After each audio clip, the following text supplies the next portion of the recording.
Hoy quiero contarle una nueva historia. Una historia que muy pocos conocen. Desde siempre he sentido una especial inclinación por los personajes malditos y marginados. Personajes odiados, amados y discutidos. Colón es uno de ellos. El almirante se enfrentó a todo y a todos, pero muy pocos saben de su gran secreto. Sígame y se lo contaré.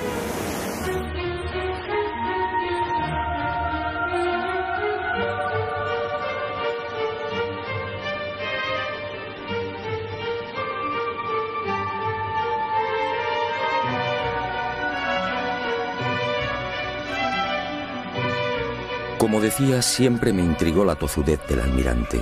Peleó con sabios y con reyes, y terminó venciendo. Nunca comprendí esa seguridad, hasta que el destino puso en mis manos una información confidencial. Entonces entendí. Y la imagen de Cristóbal Colón apareció ante mí en su auténtica dimensión. Un Colón frío, calculador, ambicioso, sin escrúpulos y en posesión de un secreto que no era suyo. La historia, una vez más, fue manipulada. Todo empezó en estas costas de las islas portuguesas de Porto Santo y Madeira hacia el año del Señor de 1476. Mejor dicho, la historia arranca mucho antes y en otros parajes muy distintos.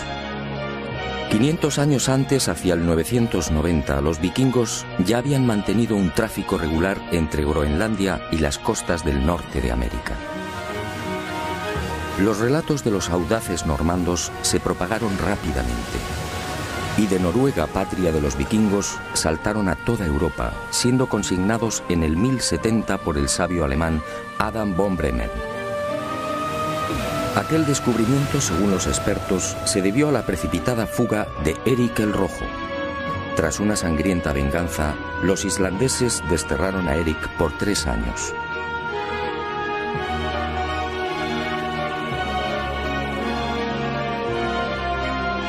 Y el Rojo se embarcó rumbo al oeste con su familia y un puñado de seguidores.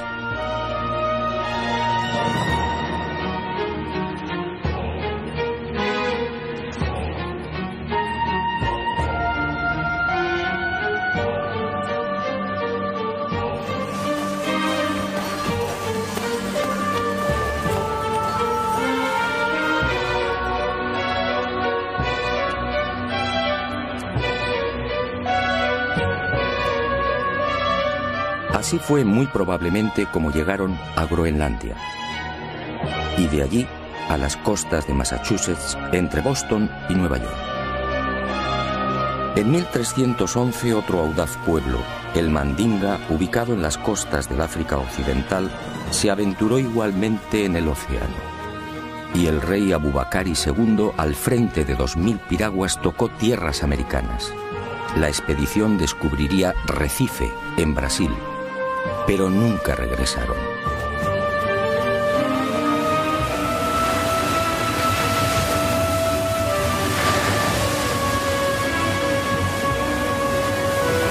Mucho antes que vikingos y mandingas, otros pueblos supieron también de la existencia de América.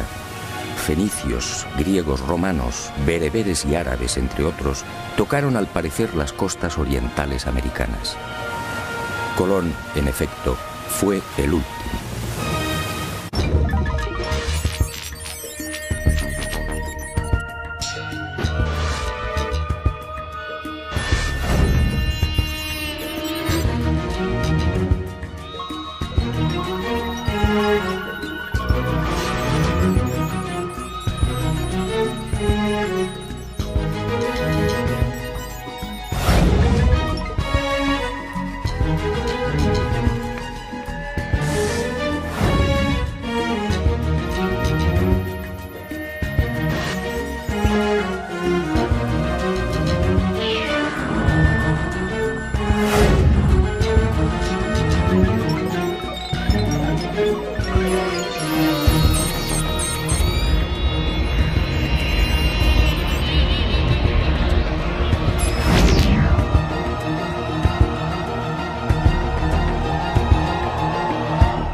árabes en América?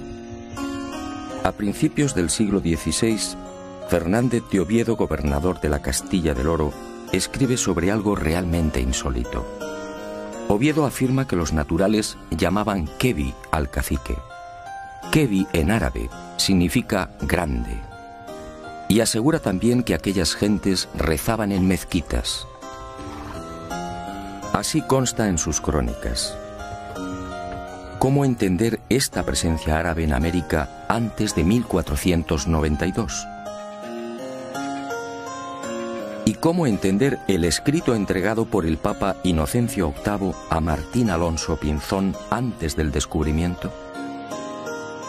El documento, procedente al parecer de la corte de Salomón, decía así: navegarás por el mar Mediterráneo hasta el fin de España, y allí, al poniente del sol, entre el norte y el mediodía, por la vía temperada hasta 95 grados del camino, hallarás una tierra de Cipango, la cual es tan fértil y abundosa que con su grandeza sojuzgarás África y Europa.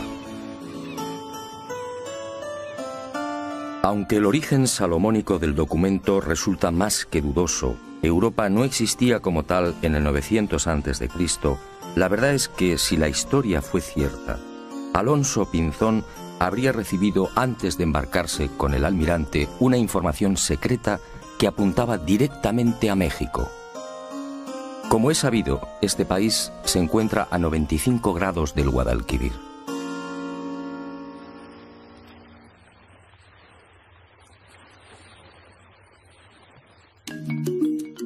Pero más intrigante aún es la existencia de maíz en tierras del sur de España antes de 1492. Todo el mundo sabe que esta planta es oriunda de América. ¿Cómo explicar entonces lo escrito por Alonso de Palencia con motivo de los ataques de Enrique IV a la ciudad de Granada en 1456?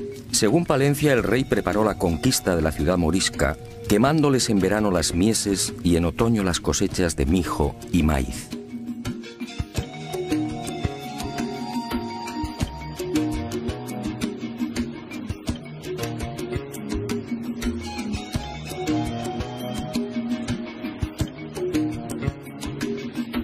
¿Y cómo explicar los aranceles de descarga registrados en los puertos de Barbate, Vejer, Conil y Chiclana, al sur de España, en los que años antes del descubrimiento se hace expresa mención de la manegueta, la guindilla que se cultivaba en Chiapas, en la actual Guayana Francesa y en Jamaica? Unos comprometedores aranceles de descarga, en los que también se pasa lista a otras mercancías típicamente americanas.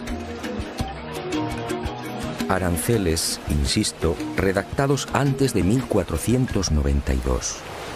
¿Quién transportaba esa mercadería?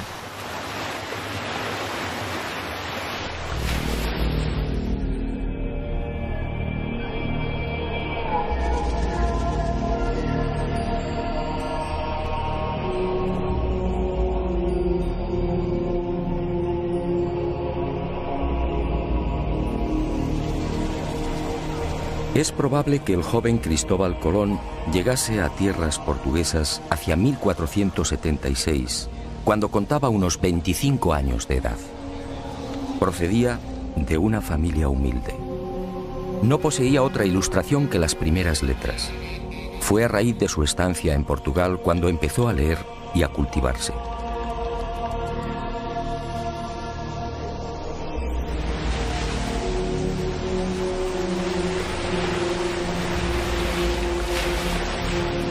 Y fue en Madeira donde entró en los negocios de compra de azúcar.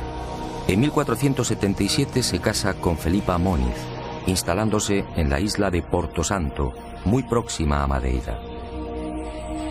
Aquí vive en la casa de su suegra. Aquí, según mis informaciones, arrancó la muy particular e ignorada historia del que llegaría a ser almirante de la mar Oceana. Una historia que Colón mantuvo en secreto. Aquí, Colón escucha de boca de marineros y pescadores una serie de extrañas y enigmáticas leyendas, unos relatos que encienden la mecha de su pasión por la mar.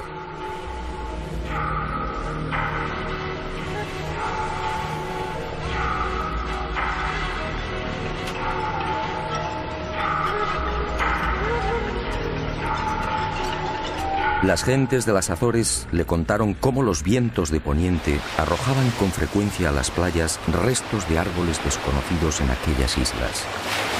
En una ocasión, la mar depositó en la isla de las Flores los cadáveres de 2 hombres de caras muy anchas y aspecto distinto al de los europeos y africanos.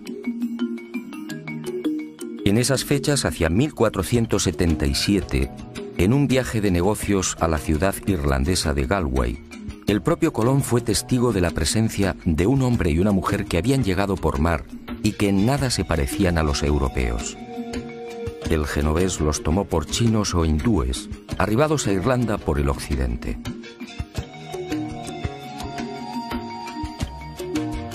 Estos avisos, decisivos diría yo, siguieron llegando a oídos de Colón. Los pescadores del Cabo de la Vela le pusieron igualmente al tanto de otra singular visión. No hacía mucho se habían cruzado con varias y enormes almadías. Todas disponían de casas de madera y eran gobernadas por gentes extrañas. Pedro Correa, su cuñado, multiplicaría el entusiasmo de Colón por el misterioso occidente con otra noticia de parecido corte. Él mismo había sido testigo de la aparición en las playas de Porto Santo de otro madero labrado y de unas cañas tan gruesas que, de nudo a nudo, podían contener 9 garrafas de vino. Unas cañas nunca vistas en Europa y África.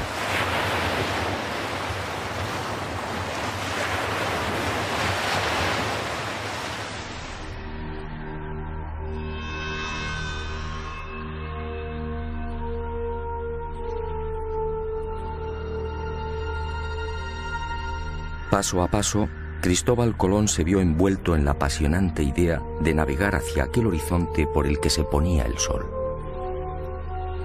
Y fue este creciente entusiasmo lo que muy probablemente decidió a su suegra a entregarle las cartas y escritos de Bartolomeo Perestrello, su marido ya fallecido.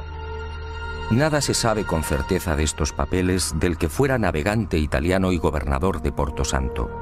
Lo que sí parece claro es que aquella información debió coincidir con las narraciones de marinos y pescadores lusitanos y castellanos. Fue en esas fechas, alrededor de 1478 o 1479, cuando al fin el destino llamó con fuerza al corazón del inquieto Cristóbal Colón. Y sucedió algo que cambiaría bruscamente el rumbo de su vida. Algo que muy pocos conocieron y conocen. Algo que se convertiría en su gran secreto y finalmente en su gran tragedia. En esos años, la mermada tripulación de una carabela casi desguazada arriba casualmente a las costas de Porto Santo. Son hombres enfermos y maltrechos. Un piloto y 4 o 5 tripulantes. Son castellanos, quizá portugueses, y uno tras otro van muriendo. Colón, compasivo, se hace cargo del piloto y lo aloja en su casa.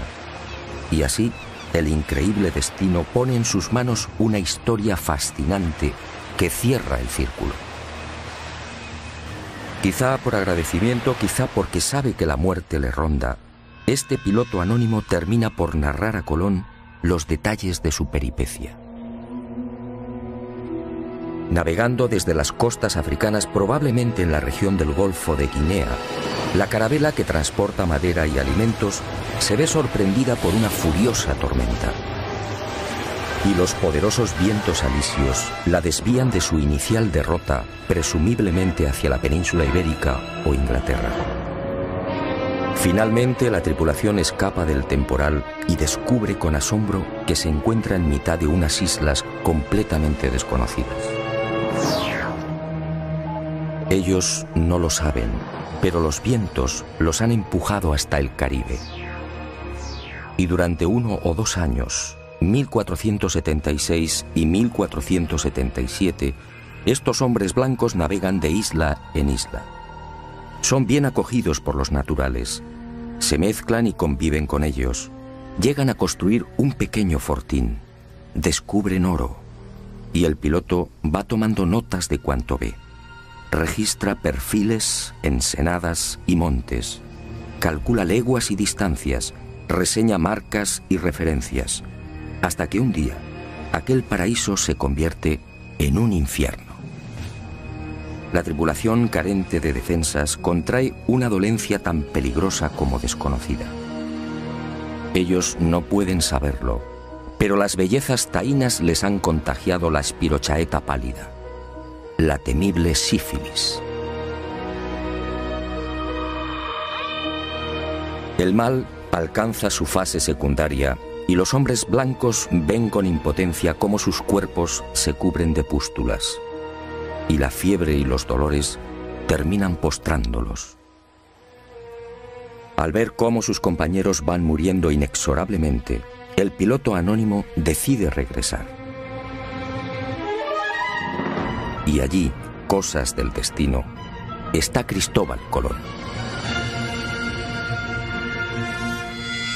Es posible que este retorno del piloto anónimo ocurriera hacia 1477 o 1478. El navegante muere y Colón hace suya toda la información suministrada por el desdichado prenauta. Dueño y señor de la oportunísima revelación, Colón se entusiasma definitivamente con la idea de alcanzar esas tierras ignoradas, utilizando para ello el camino de Occidente. Esta asombrosa y secreta historia, guardada celosamente por el almirante, me fue facilitada hace ya 25 años por el entonces prior de los franciscanos de la Rábida, Francisco de Asís Oterino. Y fue él quien me aconsejó que consultase con los más destacados americanistas del momento. Un suceso que, según los cronistas de la época, terminaría filtrándose y propagándose. Y en 1535 apareció por primera vez en letra impresa.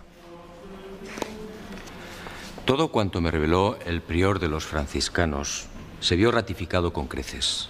Uno de los expertos que profundizó con mayor ahínco y rigor en el secreto de Colón fue el catedrático español Juan Manzano y Manzano. Él, en definitiva, me lanzó al ojo del huracán de este decisivo suceso. Por más que indagué, no fue posible averiguar la identidad o la nacionalidad de este piloto anónimo. Los cronistas de aquel tiempo hablan de un portugués o castellano, quizá vizcaíno. Antonio de Fuentes y Guzmán arriesga un nombre, Alonso Sánchez de Huelva, que dice fue el piloto que dio los papeles a Colón. Lo que sí es seguro es que a partir de 1478, unos 16 años antes del descubrimiento oficial, Colón se convierte en un obstinado defensor de la vía occidental hacia las Indias. Una tozudez enraizada en la apropiación de algo que no era suyo.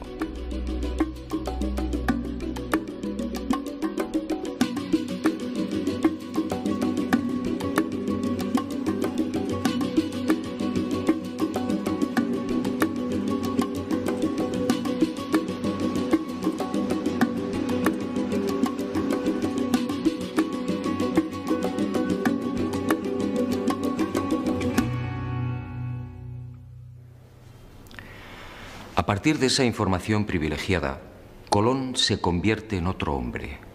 Ya no son sospechas, ahora lo sabe. Navegando por el mar tenebroso siempre hacia el oeste, encontrará nuevas y ricas tierras. Pero, ¿qué tierras eran esas? Y Colón emprendió una febril búsqueda, consultando los textos clásicos y los escritos de sus contemporáneos. Se sumergió impaciente en el Imago Mundi y en las páginas de la Historia Rerum. Estudió la Biblia, el Libro de los Reyes, la glosa ordinaria de Nicolás de Lira, Aristóteles, Isidoro, Marco Polo y un largo etcétera. Y en los márgenes de estos libros fue anotando reflexiones, dudas y certezas. Fueron tiempos difíciles y angustiosos. Hasta que un día el caprichoso pero sabio destino puso en sus manos una carta geográfica y unos documentos.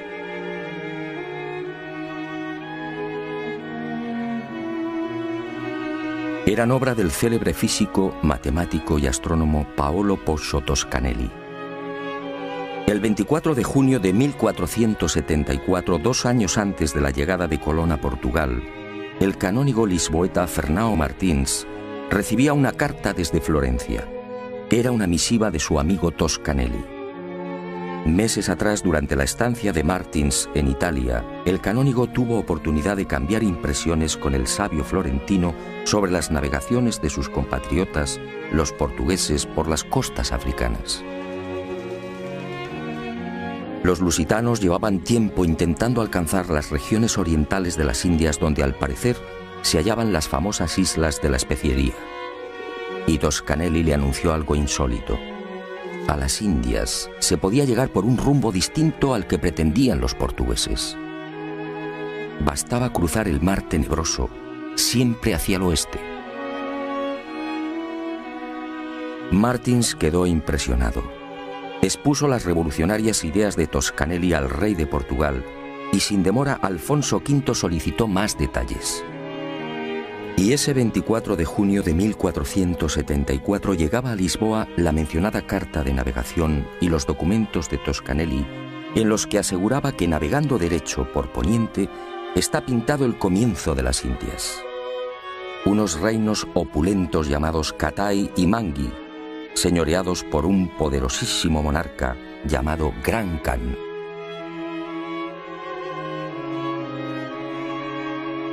No es difícil imaginar la sorpresa y alegría de Colón al leer y repasar estos documentos de Toscanelli. Allí estaba la confirmación a lo proporcionado en secreto por el piloto anónimo. Las ideas de Toscanelli y las pistas halladas en las restantes lecturas redondearon finalmente el gran proyecto colombino. Al otro lado del mar tenebroso se encontraban las Indias. Solo había que navegar hacia el oeste, siempre hacia el oeste. Colón, en definitiva, fue víctima del mismo error de Toscanelli. Confundió la española con Zipango, el Japón actual, y América con Asia. Y esta idea le acompañaría hasta la muerte. Confirmadas las noticias del prenauta, nuestro hombre eufórico volvió a repasar una y otra vez las claves secretas de su gran sueño. Unas claves más próximas a la locura que a la realidad. Para Colón, en esos años previos a 1492, Zipango, la isla del oro, se hallaba a 750 leguas de Canarias. Para Colón, las míticas minas del rey Salomón no podían ser otras que las descubiertas por el piloto anónimo al sur de la gran isla del oro. Para Colón, las tierras firmes del Gran Khan, el Catai de Toscanelli, se alzaban al oeste del Zipango, es decir, a poco más de 1100 leguas de las Canarias. Dominado por la fiebre descubridora y por aquellas lecturas, adelantándose al Quijote, Colón confunde Jamaica con el reino de Saba. Y cree que uno de los reyes magos partió justamente de esta isla. Para Colón, de acuerdo a lo narrado por el prenauta, el Golfo de Paria, en las actuales costas de Venezuela, era el lugar en el que se había levantado el paraíso terrenal. Y murió con el convencimiento de que Cuba formaba parte de las tierras firmes de Asia.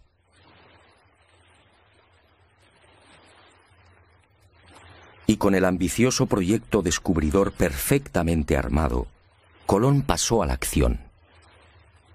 Sus primeros movimientos prudentemente lo llevaron hasta la región de Guinea.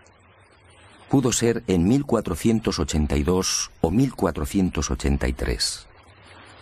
Quizá con la excusa de un viaje de negocios se embarca y recorre las aguas del Golfo africano. Pero su objetivo era otro. Colón, siempre minucioso, trata de verificar las informaciones del prenauta. Intenta comprobar in situ la dirección de los alisios y de las corrientes dominantes. El piloto anónimo estaba en lo cierto. Vientos y corrientes marinos empujan a los navíos hacia poniente. Y sin demora, Cristóbal Colón ofrece su sueño al rey portugués. Corría el año de 1484. De haber aceptado su propuesta, el futuro almirante de la mar Océana habría partido desde Cabo Verde en el mencionado Golfo de Guinea.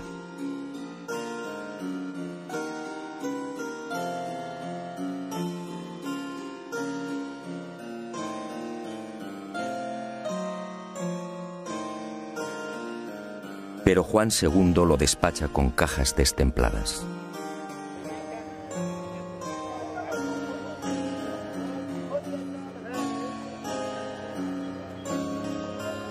Colón desaparece y se traga la rabia. Lo que Colón no supo en esos momentos es que el rey, a sus espaldas, aconsejado por Ortiz de Calzadilla, obispo de Ceuta, de quien mucho se fiaba, resolvió mandar en secreto una carabela.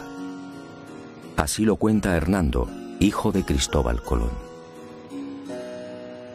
Pero la carabela, enviada con brevedad a las islas de Cabo Verde, no halló lo que dijera Colón. Y el proyecto colombino, como el de Toscanelli, fue olvidado por Juan II.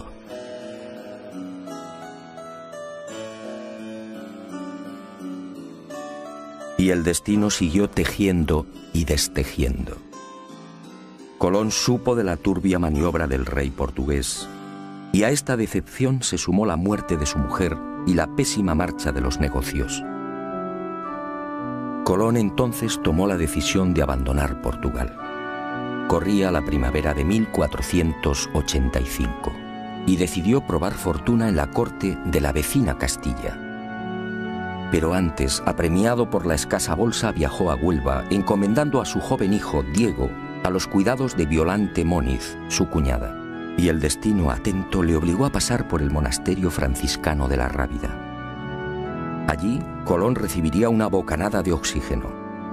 Uno de los frailes, Antonio de Marchena, se entusiasmó con la idea. Y Colón, nuevamente eufórico, fue al encuentro de Isabel y Fernando, los reyes católicos. Nueva decepción. Nadie le cree. La llamada Junta de Salamanca rechaza el proyecto.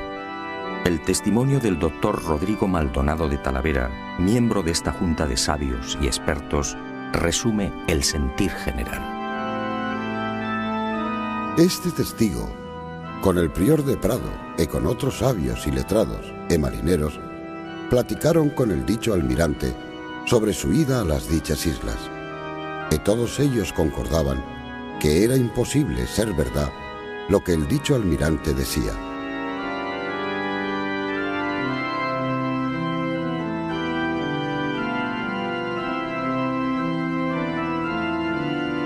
El segundo jarro de agua fría llegó en 1487.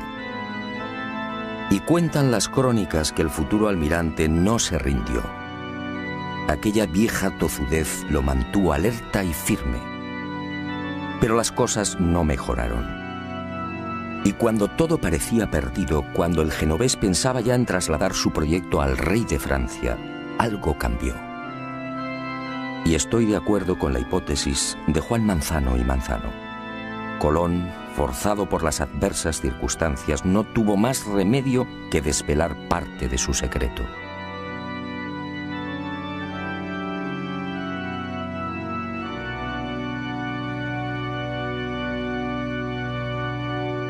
Y en abril de 1492, finalmente, Cristóbal Colón triunfa. Concluida la conquista de Granada por los reyes católicos, los monarcas firman las llamadas capitulaciones de Santa Fe. Un documento insólito, una aprobación del proyecto colombino con un encabezamiento muy elocuente. Las cosas suplicadas que vuesas altezas dan e otorgan a don Cristóbal de Colón en alguna satisfacción de lo que ha descubierto en las mares oceanas,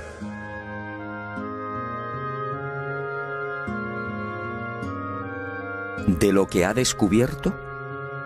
Estábamos en abril de 1492. La increíble concesión solo puede explicarse por lo ya mencionado. Colón tuvo que confesar parte de lo transmitido por el desdichado piloto anónimo. Pero obviamente silenció la fuente y mantuvo como suyo lo que era de otro. Pero hay más. En esos sospechosos documentos previos al gran viaje descubridor, los reyes católicos, al entrar en detalles, cometen 3 indiscreciones que confirman cuanto sostengo. Conceden a Colón los títulos de virrey y almirante y le otorgan 1/10 de cuanto se consiga en esas tierras incógnitas. En buena ley todo esto debería de haber llegado después. Y al proceder a la requisa de las necesarias naves, ordenan lo siguiente: para ir a ciertas partes de la mar Océana. Evidentemente los reyes católicos tenían una información privilegiada. El tercer desliz es mucho más elocuente. Al designar a Diego Rodríguez Prieto como el hombre que debía facilitar las carabelas, la ordenanza real fija su sueldo en 4 meses.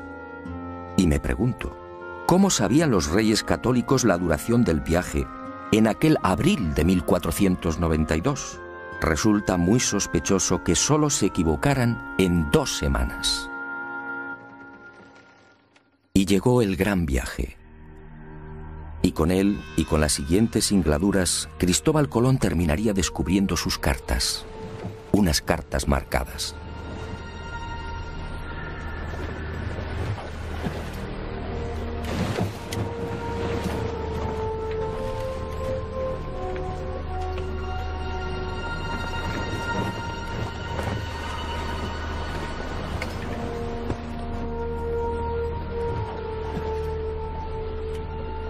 Primer viaje.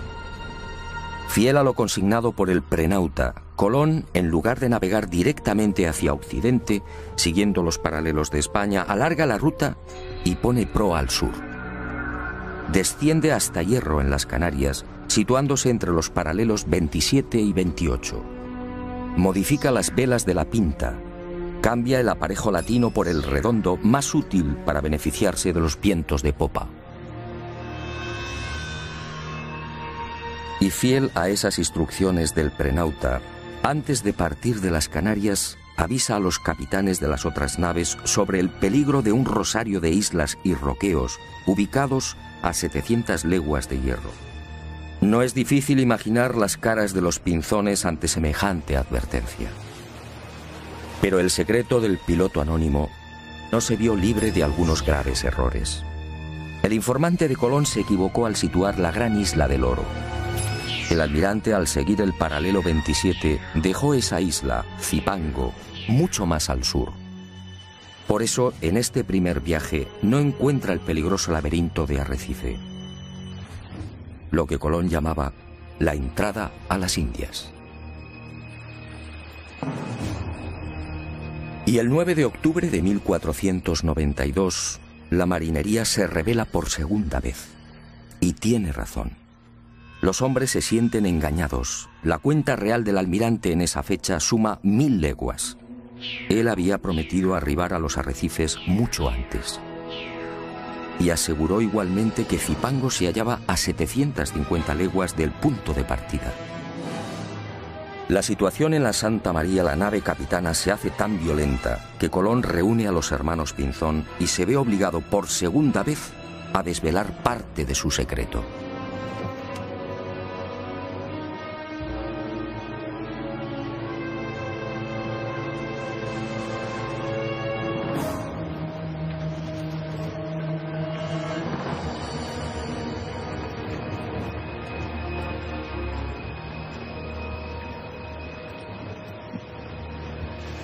Colón consigue calmar los ánimos y recibe un último plazo de 3 días. Si para entonces no han hallado tierra, regresarán. El 12 de octubre descubre Guanajaní, una pequeña isla del grupo de las Lucayas que Colón bautiza como San Salvador. El almirante, perplejo, no comprende. ¿Dónde ha estado el error? ¿Por qué no han desembarcado en Zipango? Y sigue de isla en isla buscándola. En esos días angustiosos, uno de los ocultos objetivos de Colón se destapa con violencia.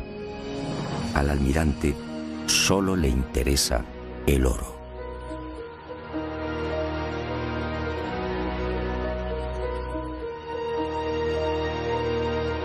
Colón deja atrás la costa norte de Cuba y, siguiendo las orientaciones de los indios, navega hacia el este, obsesionado por las minas de oro de Zipango. Y el 12 de diciembre tiene lugar otro suceso que llena de admiración a los marinos de la Niña y de la Santa María. Al desembarcar en una ensenada que Colón denominó de la Concepción, en la actual Haití, varios de los exploradores aciertan a establecer contacto con un nutrido grupo de indios, y entre ellos varios hombres blancos. Hombres y mujeres jóvenes tan blancos, dicen, como los de España. ¿Hombres y mujeres blancos entre los naturales caribeños?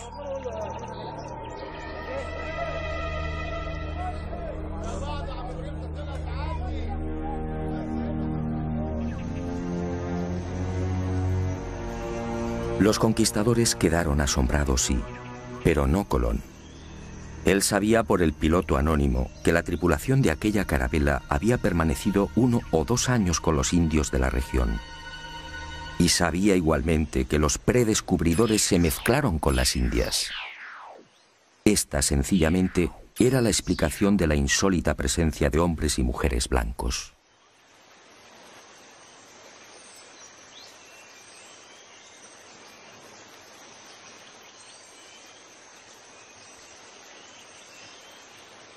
Y Colón por fin avista su gran objetivo. Era el 4 de enero de 1493. Allí estaba la señal que le proporcionara el piloto anónimo.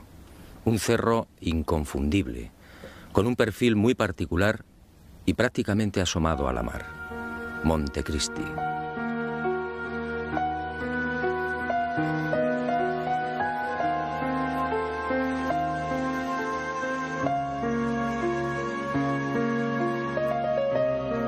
Y sin desembarcar, el almirante anuncia que allí está su ansiado Zipango. Allí, a escasas 20 leguas de la costa, se encuentran las ricas minas de oro. Y la marinería, perpleja, se rinde ante las supuestas dotes proféticas del almirante. ¿Dotes proféticas? Por supuesto que no.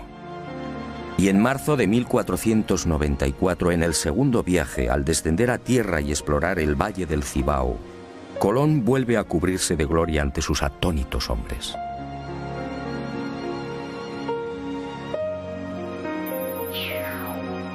Después de fundar Isabela, marcha decidido hacia el sur, y a 18 leguas exactas de la costa, tal y como había advertido, localiza las minas.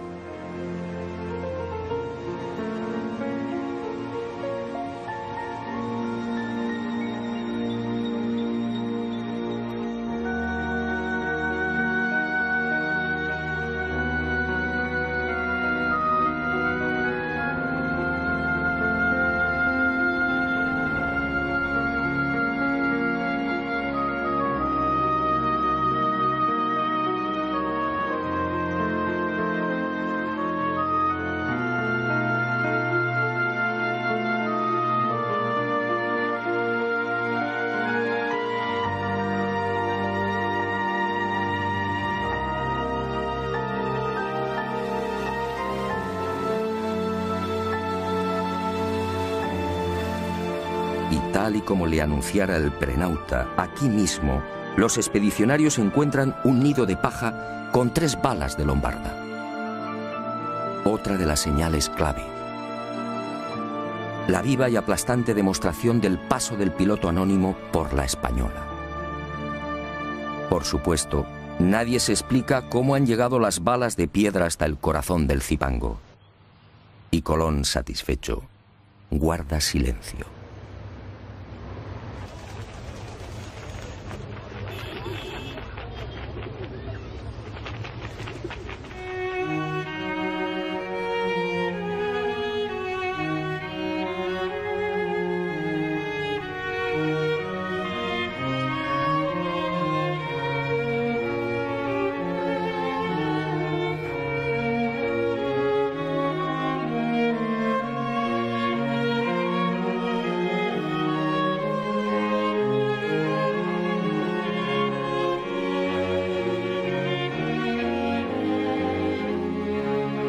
Fue también en ese segundo viaje cuando Colón, al aproximarse a la actual Jamaica, reclama la atención de la marinería y dijo: Señores míos, os quiero llevar al lugar de donde salió uno de los 3 magos que vinieron a adorar a Cristo, el cual lugar se llama Saba. Y cuando los españoles desembarcaron y preguntaron a los nativos, estos replicaron que la isla se llamaba Sobo. Entonces, el almirante explicó que Saba y Sobo eran la misma palabra, pero que los indios no la pronunciaban bien. El reino de Saba, otra de las obsesiones de Colón. Y todos, una vez más, se preguntaron, ¿cómo sabía el almirante el nombre de aquella isla sin haber puesto el pie en ella? La respuesta es elemental. Lo sabía por el piloto anónimo. Y conforme siguieron los viajes de exploración, las supuestas dotes proféticas del almirante dejaron sin aliento a cuantos le acompañaron. Así sucedió también en el segundo viaje. Durante esa larga travesía, Colón se sacó una molesta espina. En el primero, como se recordará, no pudo dar con el peligroso laberinto de Arrecife. En noviembre de 1493, en cambio, consiguió avistar la ansiada entrada a las Indias, tal y como le había referido el piloto anónimo. Allí encontró Matininó y Cariz, las islas de las Amazonas y de los caníbales, y las bautizó con los nombres de Guadalupe y Dominica respectivamente. Y fue en Guadalupe donde se registró otro desconcertante suceso que, supongo, hizo sonreír maliciosamente a Colón. Los españoles, al penetrar en una de las aldeas, fueron a topar con dos objetos imposibles: un codaste y un cazuelo de hierro. El primero, la pieza recta y vertical que remata la nave por popa, nada tenía que ver con las canoas utilizadas por los indios. En cuanto al cazuelo, ¿qué pudieron pensar los españoles? Los naturales no conocían el uso del hierro, y el almirante, como digo, sonrió para sus adentros. Aquellas piezas solo podían tener un origen, el que usted y yo estamos pensando: el prenauta. Colón, prisionero de la vanidad, debió disfrutar lo suyo con estos hallazgos y profecías. En ese segundo viaje, después del alarde desplegado frente a las supuestas costas del reino de Saba, el almirante repetiría la hazaña. Ocurrió cuando navegaba al sur de la Española. A cosa de 7 u 8 leguas de tierra fueron a divisar un montículo. Y Colón, con una seguridad que desarmó a su gente, afirmó que aquel era el lugar llamado Ofir, los montes todos de oro, las célebres minas del rey Salomón.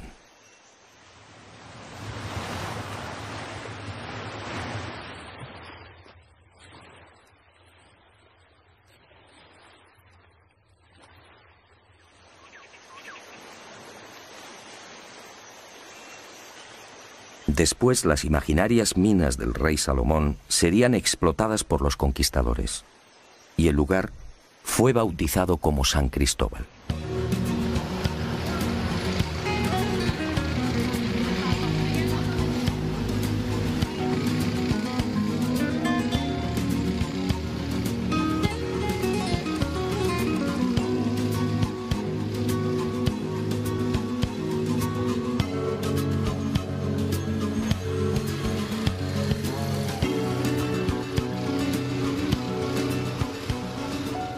Pero la locura del almirante no se detuvo ahí. El piloto anónimo le había informado también de un increíble lugar en el que los ríos procedentes de una montaña desembocaban en un enorme lago, produciendo un gran estrépito al chocar con la mar. En el tercer viaje a las Indias, en 1498, Colón busca ese territorio situado a cosa de 50 o 70 leguas al sur de Zipango, según el prenauta. Y lo encuentra. Es el Golfo de Paria, al norte de la actual Venezuela. Descubre el lago, los ríos y queda maravillado al escuchar el fortísimo ruido provocado por la reunión de las aguas dulces y saladas. Y la imaginación, basada en las lecturas del Imago Mundi, le lleva a identificar aquel lugar con el paraíso terrenal. De hecho, lo bautiza con el nombre de los jardines, en recuerdo del jardín del Edén, y murió creyendo que había pisado la sagrada patria de Adán y Eva. Colón, en efecto, disponía de una información secreta y privilegiada, y la utilizó sin escrúpulos incluso para programar los viajes de vuelta a España. El primero sirve de claro ejemplo de lo que afirmo.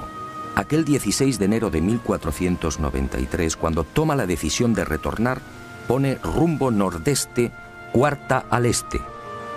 Busca el paralelo 38 frente a las costas de Virginia y desde allí, sorteando los alisios, se dirige al este. Los fuertes vientos del oeste y la corriente del Golfo lo desplazan hacia Europa. Y Colón termina desembarcando en Lisboa. ¿Cómo pudo saber que debía navegar hacia el norte? ¿Por qué evita el rumbo que había mantenido con tanta tozudez a su salida de Hierro?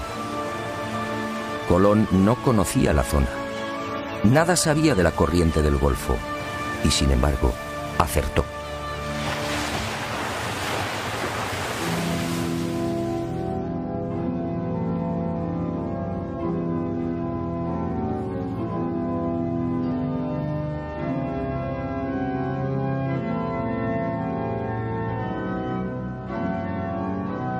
Pero Colón cometió un gran error. Hizo suyo un secreto que no le pertenecía. Ignoró al piloto anónimo y se quedó con toda la gloria. Y el destino implacable pasó factura.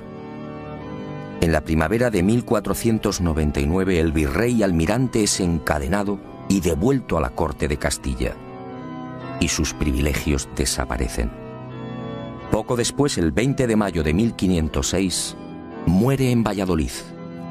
Y muere olvidado y en la ruina.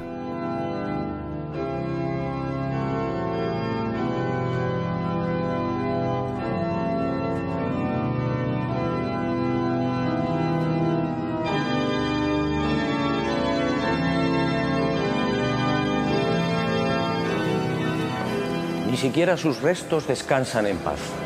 En realidad, nadie conoce su paradero con exactitud. Para muchos americanos, Colón descansa en este lugar, en la capital de la República Dominicana, su querida Española.